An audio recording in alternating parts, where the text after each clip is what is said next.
Today, I want to draw something creepy. So let's jump right into it. First things first, we're going to go to our favorite website that starts with the letter P. Yeah, Pinterest. Over on Pinterest, I actually have a couple of images that I sorted out. Some for poses, some for just character designs or creature designs overall. Then more character designs like the mouths and stuff. I did something previously with a bunch of mouths. If you want to check out that video, I'll have it in the top right corner. There's more mouths here. This was pretty cool design, the eye underneath the hand. This is just interesting, forearms and everything. This just looked cool. So I added that too. An archer could be like a demon archer or something. This is just a running pose, like maybe a monster is about to run at you or something like that. This is just for lighting. So this was more of like horror lighting that people tend to do, which will be interesting if I decide to like implement that into this piece. So with those reference points, let's start actually sketching out a couple ideas and see which ones we turn out to like the most. To start this off, I decided to sketch 3 different individual little drafts, and the first one on the far left is the one that incorporates more of the mouths. I wanted to do the battle cry stance and the mouths piece to be like intertwined together, so I decided to mesh those two together. I like how this turned out, all the mouths and everywhere, but I have done something relatively similar to these mouths like I stated earlier, so it is what it is. But I did add like a bunch of veins and everything to make it a little bit more grotesque and creepy. The one in the middle is the demon archer. The demon archer, I meshed together the archer and the 4 arms and to make this demonic archer. And then the last one is actually the guy that's running. It has his tongue out and everything. It just looks really cool. So these are the 3 that I decided to draft up with. And out of these 3, which ones would you have gone personally with if you were going to make a final version? The one that I'm personally going to finalize is the third one. Due to the nature of me drafting out or sketching these individual pieces, I did it in quite a bit of detail, so it was relatively easy to go in with the red line work and just get that all set and done. I did change a couple things here and there just to give it a little bit more pizzazz and add a little bit more depth to it. So one of them being like the teeth area, I did like the rounded over gums to the teeth just to give it to that nice little feel. I added more like some in shape to certain of like the veins that are popping up, the head and everything like that. Edited the hand from the arm that's going back behind him a little bit more too, just a little bit slight edits every now and again. One of the major edits was actually the tail, so I did the tail and then I added like some type of scales to it. After a while I was looking at it, I was like, it looks a little bit too plain, so I did some type of like V-shaped scales to it, and then that translated over to me actually doing it to the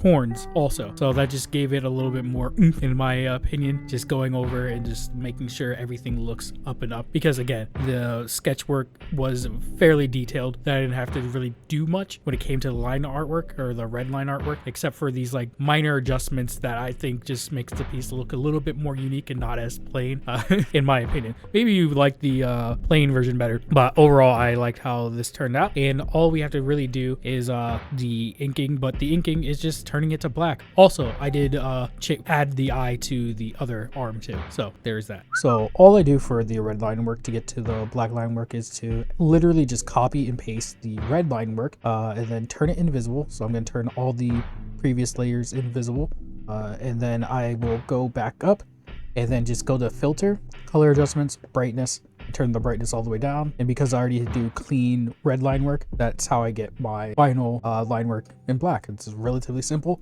But now let's jump in and start coloring.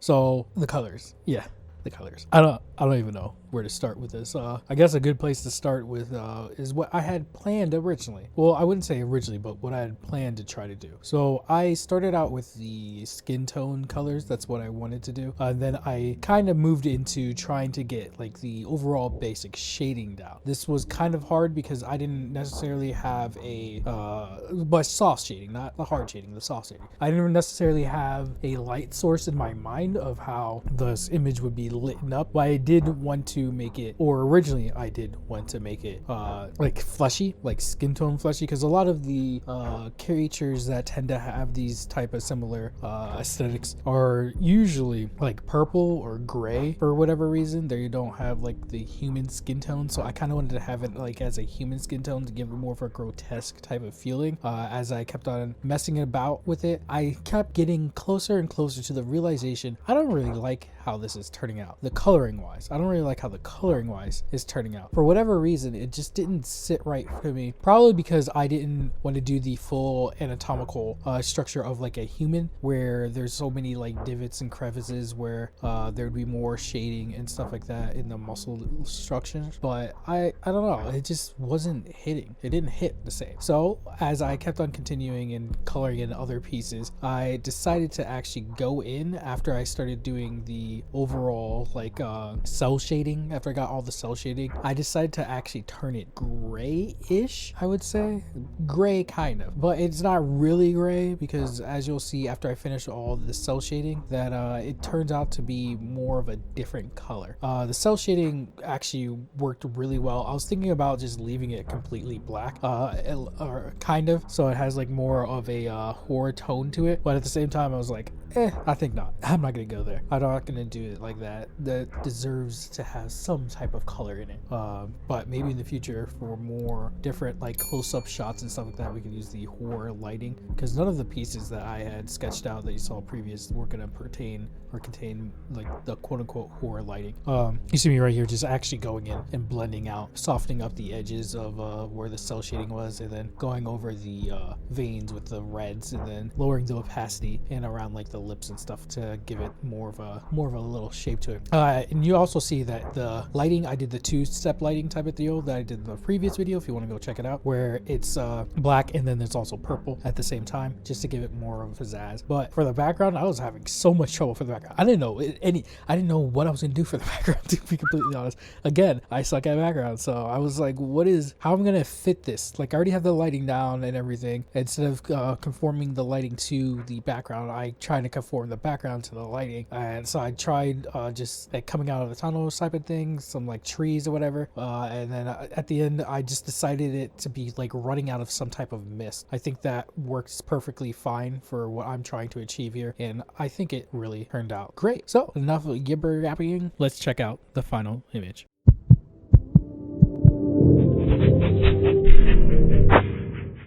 I do like how this piece turned out, even though I did come up with some difficult situations when it came to like coloring and doing the background, because again, like I said, the coloring on this, I didn't want to go like full muscular breakdown on it, which I probably should have if I wanted to color it properly.